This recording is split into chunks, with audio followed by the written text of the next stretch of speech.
ప్రత్యక్ష దైవం శ్రీ తిరుమల తిరుపతి ఏడుకొండలవాడు వెంకటేశ్వర స్వామికి మా అందరి తరఫున శతకోటి నమస్కారాలు.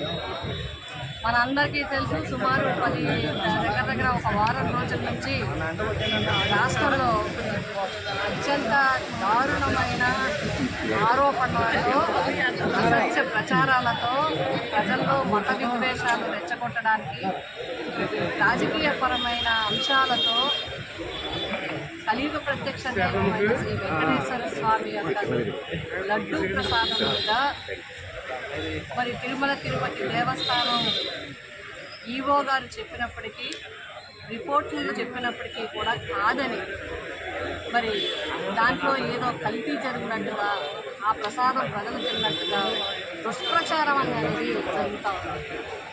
మరి దీన్ని మేము తీవ్రంగా ఇప్పటికే అందరూ కూడా ఖండించడం జరిగింది. భక్తుల నుంచి కానీ, ప్రజల నుంచి కానీ, అన్ని వర్గాల వారు కూడా ఇటువంటి ప్రతిష్టాత్మకమైన అత్యంత ప్రపంచ ప్రసిద్ధిగాంచిన వెంకటేశ్వర స్వామి యొక్క దేవస్థానం మీద ఈ రకమైన చర్చ జరగడం అనేది చాలా దురదృష్టకరం, దారుణం. మరి దీన్ని ఈ సంఘటనలు నిజంగా జరుగుంటే దాన్ని వెలికి తీయడంలో, దాని నిజానిజాలు నిర్ధారణ చేయడంలో, దానిలో జరిగిన విషయాలు బయటకు తీసుకురావడంలో శ్రద్ధ చూపించడం మాని దీన్ని రాజకీయ పరంగా జగన్ గారికి అప్రదిష్ట తేవాలని రాష్ట్రంలో మత సంఘర్షణలు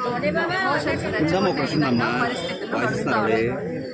మేమందరం కూడా దీన్ని, జగన్ గారు కూడా నిన్న అన్ని విషయాలు కూడా చెప్పడం జరిగింది.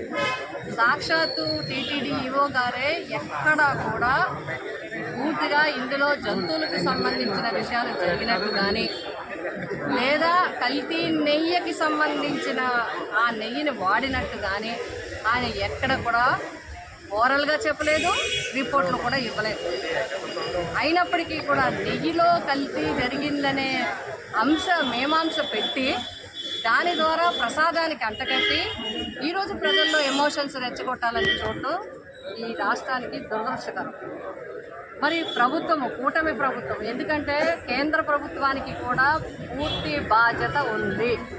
ఈ రాష్ట్రంలో కూటమిలో ఆ ప్రభుత్వం కూడా, కేంద్ర ప్రభుత్వము పార్టీ కూడా కలిసి పోటీ చేసిన పరిస్థితుల్లో వారు వెంటనే నిజానిజాలు చేసి ప్రజల్లో అనుమానాలు, ఇబ్బందులు, మనోభావాలు దెబ్బతీయకుండా చూడటం మానేసి దీన్ని రకరకాలుగా చేయాలని చూస్తే ప్రజలు కూడా దీన్ని నిజానిజాలు గ్రహించడం జరిగింది.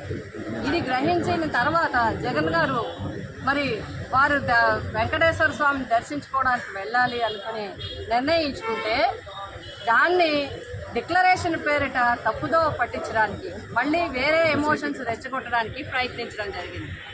అయినప్పటికీ కూడా ఇప్పుడు ఆయన ఏం కొత్తగా వెళ్ళట్లేదు. ముఖ్యమంత్రిగా హోదా ప్రకారం వెళ్ళారు.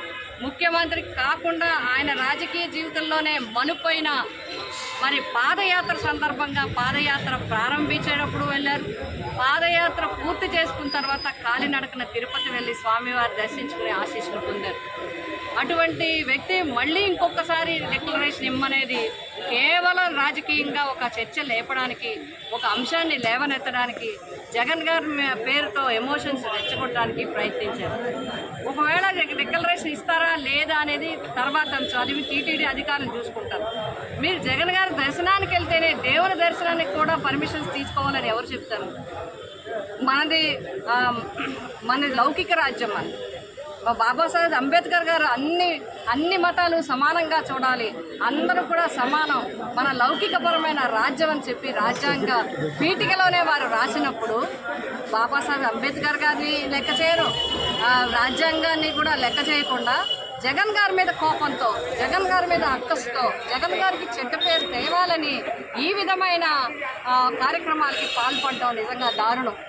ఎందుకంటే అత్యంత ప్రతిష్టాత్మకమైన తిరుమల తిరుపతి దేవస్థానం అత్యంత పవిత్రమైన స్వామివారి ప్రసాదం మీద అండి రాజకీయం. తిరుమల తిరుపతి దేవస్థానం మీద అండి రాజకీయం. మీరు ఇప్పటికే అనేక ఆరోపణలు, అనేక రాజకీయపరమైన అంశాలు, పోలవరం కావచ్చు, ఆర్థిక పరంగా కావచ్చు, అనేక అంశాల్లో లేవనెత్తారు. ఎవరు మాట్లాడరు దానికి, ఎందుకంటే అవి జరుగుతూ ఉంటాయి. కానీ రాజకీయం కోసం ధార్మిక సంస్థల్ని వాడుకోవడం మాత్రం ఎవరు క్షమించడానికి. అందుకనే నిన్న చూసినప్పుడు మన జగన్ గారు వెళ్ళాలని, మా జగన్ గారు వెళ్ళి అక్కడ దర్శనం చేసుకుని స్వామివారిని ప్రార్థించాలని అనుకున్నప్పుడు మీరు డిక్లరేషన్ పేరు చెప్పి నాయకులందరినీ హౌస్ అరెస్ట్ చేసి సెక్షన్ 30 పెట్టి అందరినీ కూడా వార్నింగ్ ఇచ్చి లెటర్స్ అన్నీ కొట్టి మీరు వస్తే మిమ్మల్ని అరెస్ట్ చేస్తాం, కేసులు పెడతామని భయపెట్టి వారికి నోటీసులు ఇచ్చి ఈ విధంగా కట్టడి చేసి ఇంకా అనేక అసాంఘిక చర్యలు అక్కడ జరిగే విధంగా ప్రలోభపెట్టే విధంగా చేయటం వల్ల తిరుమల తిరుపతి దేవస్థానంకి వచ్చే భక్తులు లక్షలాది మంది, వేలాది మంది భక్తులు, దేశాల నుంచే వచ్చే భక్తులకి ఇబ్బంది కలగకూడదని ఆయన వాయిదా వేసుకోవటం జరిగింది. నిన్న సాయంకాలం అందరితో చర్చించిన తర్వాత ఇప్పటికైనా మేము ప్రభుత్వాన్ని కోరుతున్నాం, కూటమి ప్రభుత్వాన్ని కోరుతున్నాం. కేంద్ర ప్రభుత్వము, గౌరవనీయ ప్రధానమంత్రి గారు మోడీ గారు కూడా ఇందులో కల్పించుకోవాలి. ఈ విధమైన చర్చ రోజులు నెల తరబడి రాజకీయపరమైన చర్చలు ఒక ధార్మిక సంస్థ మీద జరగటం మాత్రం తీవ్రమైన అన్యాయం. తీవ్రంగా ఖండించాల్సిన అవసరం ఉంది. తక్షణం దోషులు ఎవరైనా ఉంటే దానికి చట్టపరమైన చర్యలు ఉంటే మీరు వెంటనే తీసుకోండి. నిష్పక్షపాతంగా జరిగే కమిటీలు వేయండి. పక్షపాత ధోరణితో జరిగే కమిటీలు అవసరం లేదు. సిబిఐ ఎంక్వైరీ కావచ్చు, లేదా సుప్రీంకోర్టు జడ్జి కావచ్చు, మీరు ఎవరితోనే నిజాలు నిగ్గు తేల్చండి. ఏ విధంగా జరిగిందని తేల్చండి.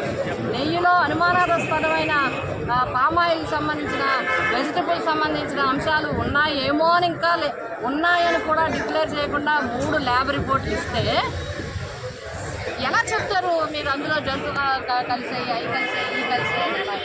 నేతిలో ఉన్నదని అనుమానంతో ఉన్న విషయాన్ని ప్రసాదానికి ఎలా అంటగడుతారు? ఎంత ధైర్యం ఉండాలి! దేవుడి మీద ఎంత ధైర్యపడకుండా ఎలా చేస్తారు మీరు? ఇది అన్యాయం కాదా?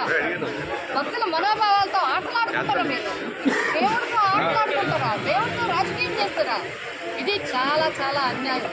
పిఠాపురం నియోజకవర్గ వైసీపీ నాయకులు అందరి తరఫున మా ప్రజాప్రతినిధులు, చైర్మన్లు, ఎంపీపీలు, జడ్పీటీసీలు, ఎంపీడీసీలు, సర్పంచ్లు, మా పార్టీ నాయకులు, పార్టీ లీడర్లు, కౌన్సిలర్లు, వైసర్లు అన్ని వర్గాల తరఫున, ప్రజల తరఫున, నియోజకవర్గ ప్రజల తరఫున కోరుతాం.